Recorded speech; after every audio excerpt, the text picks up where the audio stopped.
Konsehala Raja Barber po, inyong kasalukuyang konsehala, kumakatok po muli sa inyong mga puso para inyong muling masuportahan para po magkaroon ng representasyon ang kababaihan at kabataan sa ating konseho.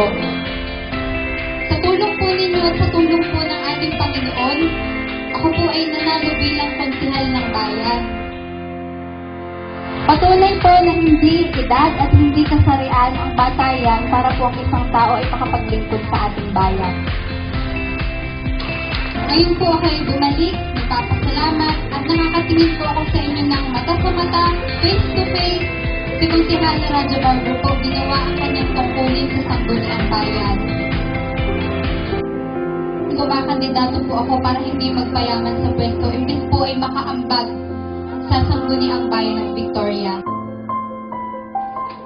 Ako po ay naniniwala sa kasabihan na hindi po sapat ang ganda. Dapat po may kokote din. Ang good news ko po sa inyo, hindi naman po nasayang ang boto niyo sa akin.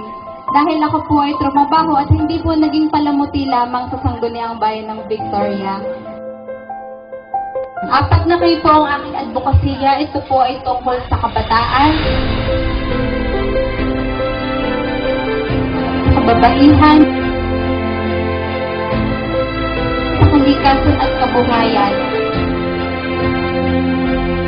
Ang aking pong tagline sa aking kampanya ay Under Promise, Over Deliver.